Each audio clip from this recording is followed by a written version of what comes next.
On this episode of In Touch with Reality, we pulled up to Tenor Rock High School to connect with the team, the coaches, and the future.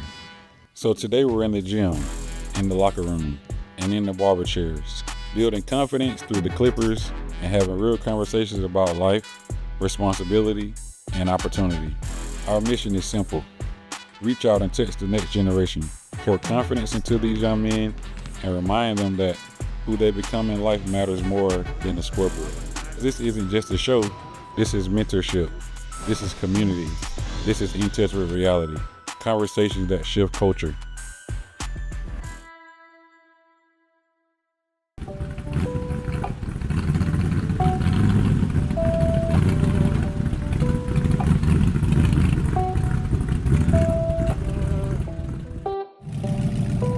Touch with reality. It's bigger than a haircut. It's mindset, it's hard work, it's believing in yourself. Love your life, put the work in, watch it flourish. Plant the seed, stay down, you know it's worth it. On tour, yeah, we touching all the community. Trust your process, you become what you believe. Overcome your thoughts, that's a real fight.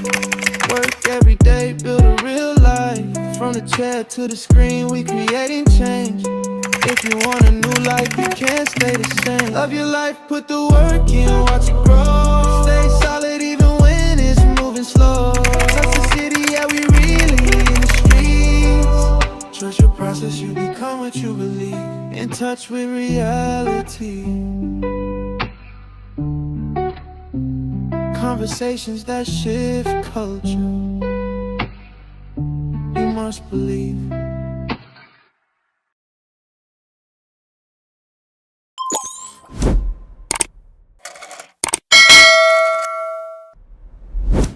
Xavier, what's up, my boy? What's good, bitch? Man, I just want to let you know, man, what I'm about to do to your head has never been done before, okay? Right. Nah, I'm messing with you, man. What kind of cut we doing today? I usually get like a little taper, Okay. and then usually like take a little bit off the top. Not like too much, but like just a couple, you know, like a little bit like that. Not too much. Yeah, I don't know how to do none of that. Nah. I'm messing with you, bro. All right, man, so tell me, man, how'd you get started with basketball? In 8th grade, I had this friend. His name was Jaden. We was sitting in math class one day, and basketball tryouts were coming for middle school. And he was like, why don't you try out? Like, I never touched a basketball in my life. And he was just like, man, try out. And I ended up trying out. We went to practice, we went to tryouts. I ended up making the team. And then from then, it was just like, it was just like a connection between basketball and me. So he really helped me start, but then over the time, I just stayed consistent with it, and I'm here now as a senior on varsity. So in 8th grade, that's when you found would you say you found your love for basketball? Yeah, 8th grade is definitely when everything, came together. Boy, in 8th grade, I wouldn't even worry about no sports at all. I'm talking about, What were you worried about? bro, I know you weren't about to say nothing about me being old, bro. Nah. So what is some of the things that you can take away from basketball? No, I say you can take away from baseball that you can apply to basketball. Being active, like being aware of everything. Because the game of basketball, it's really, you got to be aware, like, of everything you do. So every play you do, everything, you just be aware. So what do you see yourself with basketball?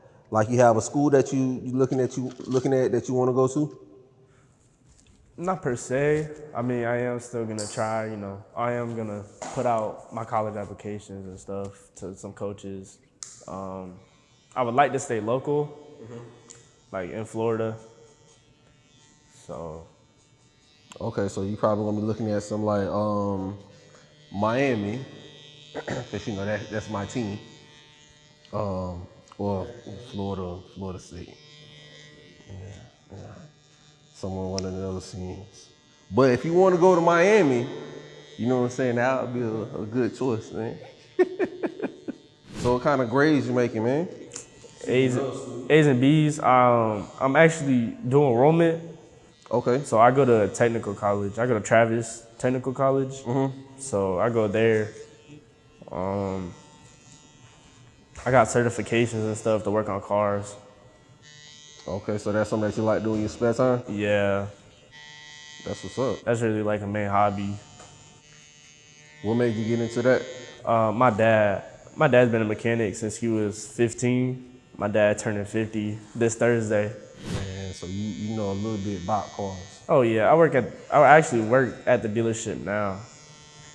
Okay. I work at a dealership, so I go to school, and then on my days off I come to practice and stuff, work out, and then I go to work, or I'll go to work and then like work out from like 6:30 to 8. But I'm always working out and stuff.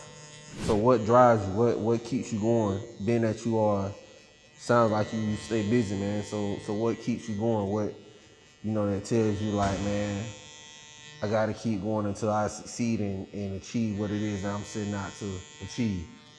Really just like I wake up every day and just know I'm trying to make a name for myself.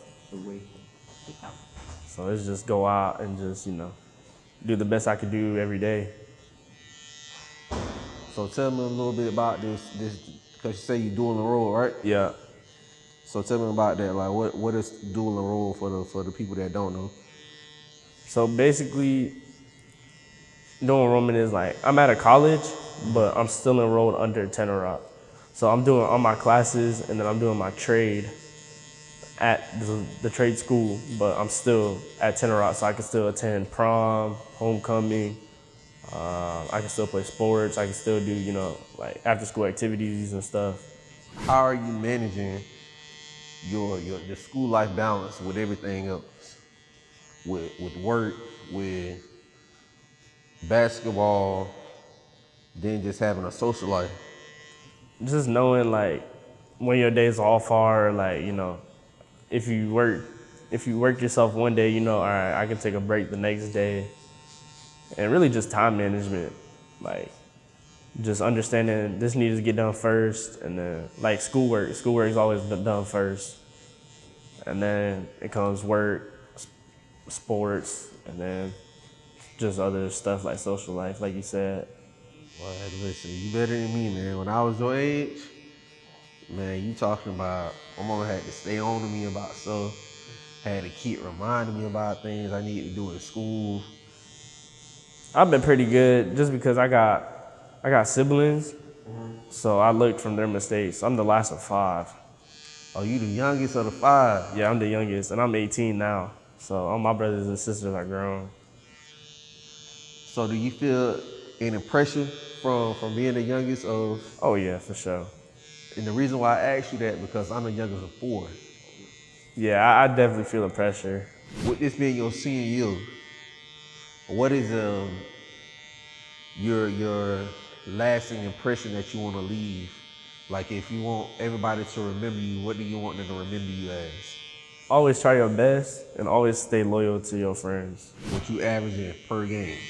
So my freshman year, I've been on varsity since freshman year. Ooh, okay. So my freshman year, it was definitely, you know, kind of hard, but I think I was averaging like 4.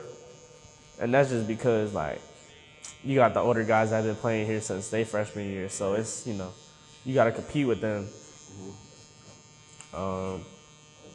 And then my sophomore year, I was averaging about, you know, 8 to 10, just because, you know, you still trying to learn with a team that's brand new.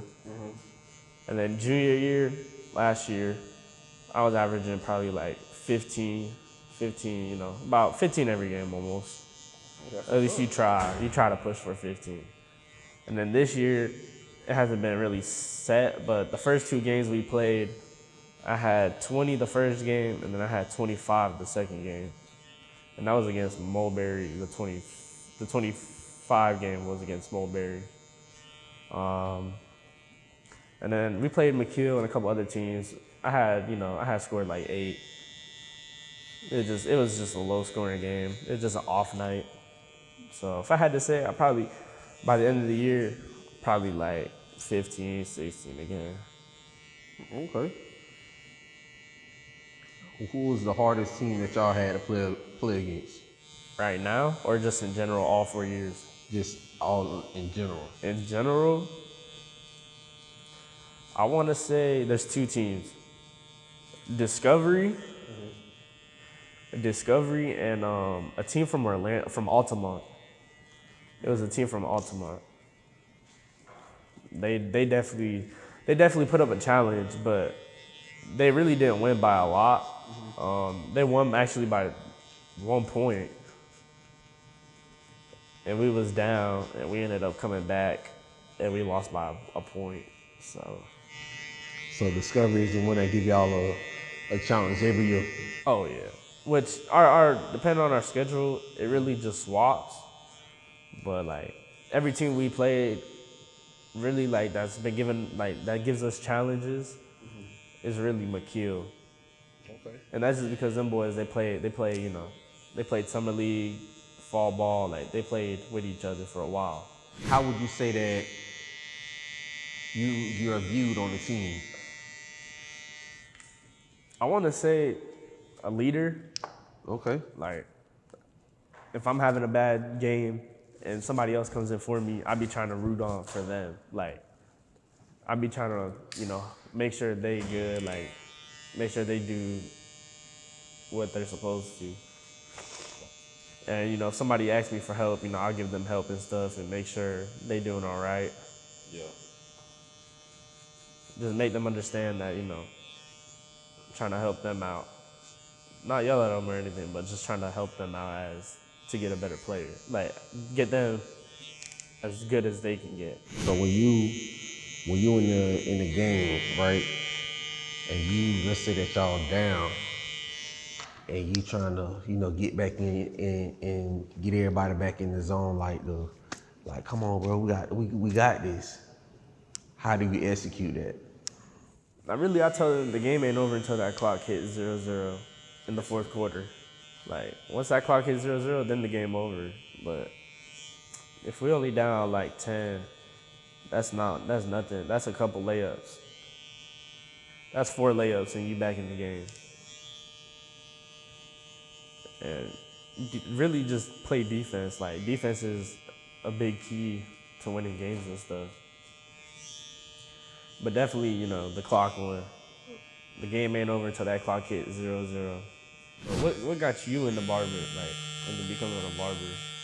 Man, the craziest thing is that You better not say school bathroom.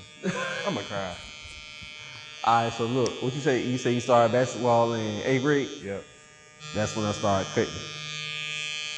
And how I started cutting, because I was getting my hair cut at the time. I was getting my hair done because I had braids.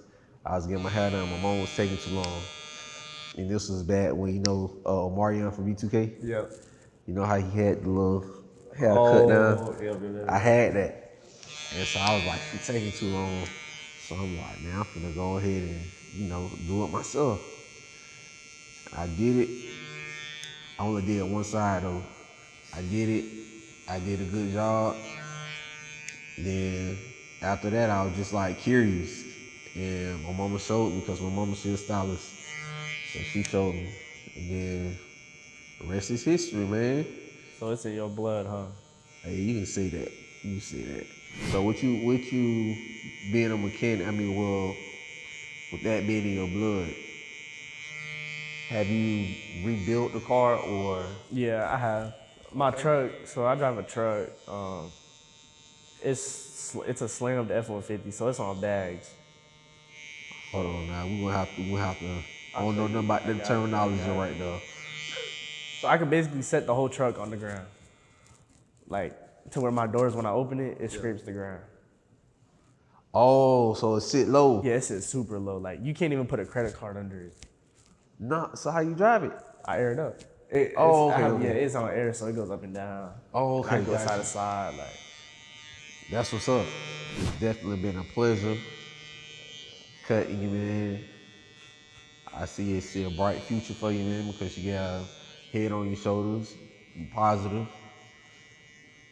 I'm gonna have to see what you look like on the court, though. You know what I'm saying? I got some skills. I got you. You come to see it at night, and I'll show you. Yes, sir. Better believe it. Not every school chose to participate in the tour. Lake Gibson chose not to. Every other school chose to. And as a creator, it really made me just sit down and think, okay, initially it was like, what would make them not want to be a part of the tour? Because it's all about the community, it's all about the kids, right? And then one mind was like, you need to call the principal, which I did. You need to call the coach again, which I did. And when they didn't respond, it was like, we just got to keep moving on. So what I learned from that was, as a creator, you just have to keep going. Sometimes things don't go as planned, right? So we just have to keep moving forward and not take it so personal as if someone doesn't like you, or, you know, things just don't align in every season, right? So hopefully next year we'll have Lake Gibson a part of the show, because we would love to have those athletes showcased on Keeping the City Fresh tour. Maybe next year.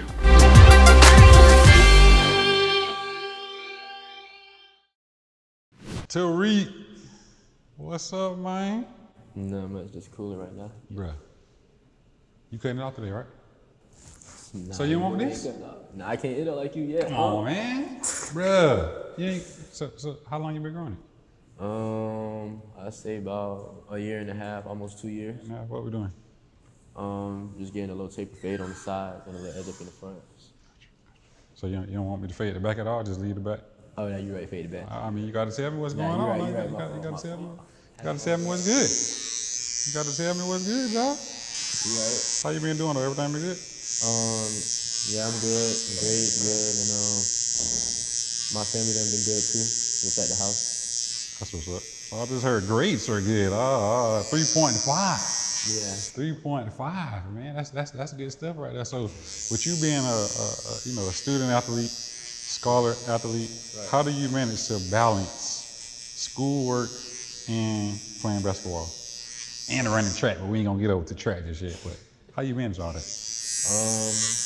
say for myself, I know my mom, she be bugging me about having a planner and everything, so I try to manage my time and writing stuff down and get all the school work and important stuff done out first, because you're gonna need the education longer than basketball, or longer than any sport in general. So I say focus on the school work first, and all your sports and stuff will come out clean by itself. That's good stuff right there. That's good stuff, man. When I was in school, a lot of the times it was like I would go home out of school, after football practice. I'm a football player. I was a football player, quarterback. Graduated 2003. For real? But yeah, MVP 2002, Player of the Year 2003, Polk County Player of the Year 2003. Oh man, just putting in that work like you're doing right now. That's all. Just putting in the work, dog. So for me, when I was in high school, man, it would be those days you come home from school and it's like, man, I got to do a whole project, right? But we playing a big game this week. How do you manage that, right? And then I'm gonna tell you what I used to do. What happens in that? How do you do that? Because your mom telling you about planning. Right. So you knew this was coming prior to it happening, right? You knew, like, you're looking at your schedule, because if you're planning, you're looking at your calendar, right? Yeah. You should be looking at your calendars, guys. Making sure you're looking at the planner, planning it out. Yeah. So how do you weigh that out? How you manage it? For myself, when I'm in school, I'll try to talk to my friends and people who don't play sports, who I know have the class. And during school hours, I try to take as much time as I can to do that project stuff. And then I know if we play in a really big school, right after practice, I'll come home, take a shower and eat, and get right to working with my mom. and ask her how I should maneuver around, having a project, or if she can help me with certain things, Man, that's good stuff. just a time management thing. And that's what it boils down to, like making sure that you are checking that calendar, because with you being a senior, you'll be in college soon, right? Yes, sir. So you got to make sure that you know how to work that calendar, because you're not going to have anyone standing over you telling you like, hey, Tariq, you need to do this, you need to do that. Did you do this? Did you do that? So your mom was just getting you prepared for it. But when I was in school, man, there would be some times that I would I ain't gonna lie, I would give the work to a friend, dog. Hey, I would barter something like, man, can you help me with half of this, because we fixing to play, just say like when I was in school, we played Bradenton Southeast. That was a big game, right? Going into that week, man, it was I didn't know if I was gonna play. I ended up playing, but it's like you gotta really map that thing out to be prepared for what you're getting into. But make sure you utilize your resources. I won't tell you guys to, have someone else to do your work, but you can barter sometimes. How has it felt thus far your life? How old are you now? 17. 17. How has it felt with you having both parents in the house and hearing other peers that only have one parent or being raised by, grandparents or whatnot? How does that make you feel, and how do you see that? First of all, I just think it's just a pure blessing to have both parents in the house growing up, and even having my grandparents and things like that. Because I feel like with the parents I have more chances and opportunities to do certain things. And sometimes with two parents, you can see both perspectives of things.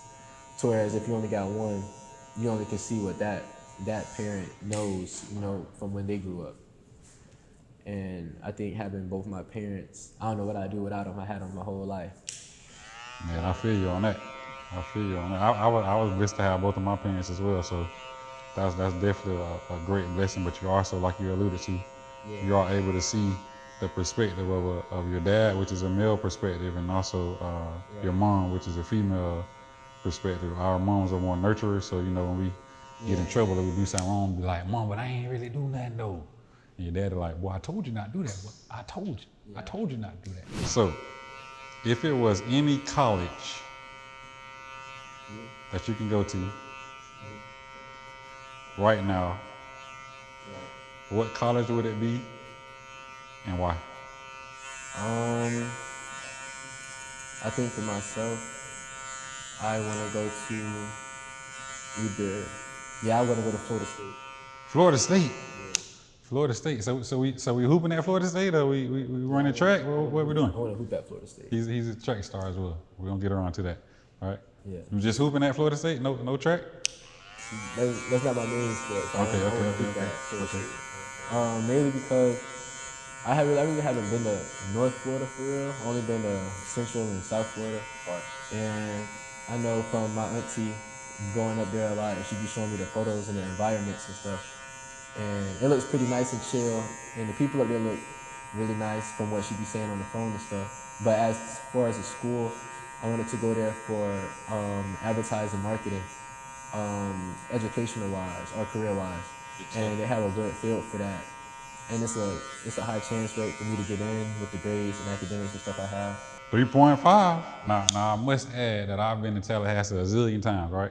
And there's some nice people there, but there's a whole lot of us there, right? So you got to keep your head screwed on tight, right? It's gonna be a whole lot of distractions in all kinds of ways. So Florida State is a great school, but make sure you keep your head screwed on tight. I'm hearing and knowing that, I did not know till recently that you were a track star. So you ran the 100, the 200, the 4x1. Like, have you ran track your whole life, or when did that start? I'm not gonna lie. I started running track in 10th grade, yeah. 10th grade. Right when I moved out here. I started running track. I didn't want to, but growing up, I was always fast and stuff. But I was never in the right situation to run track growing up. Or in the right environment, I should say, to run track growing up. What you mean? What you mean when you say not in the right environment? I won't say the environment was really bad, but my mom they had money to pay for us to eat and stuff like that, but to do out of school track and AAU and all that stuff, at the time we didn't have. You Gotcha, know? gotcha. Like I could do it, but it wouldn't. For sure, It'd for be, sure, for sure. Understandable. So with you being into track now, getting into it in the 10th grade, how do you feel like track has allowed you to advance your basketball game in the sense of being a better athlete from running track? I definitely say stamina and endurance on the court. That's first, because in both sports you're gonna need a lot of running, and you know for basketball we do track as the workouts. So I'm gonna keep that in there. And also I feel like in track, since it's more of a individual, it's a team but individual sport, you get more time to really concentrate on yourself and to have self-talks, and really that taps into being able to pray more and believing in yourself and trusting in yourself. Even though basketball is a team sport, you still need the self-belief. What has been one of those situations that has put you to the test the most, right?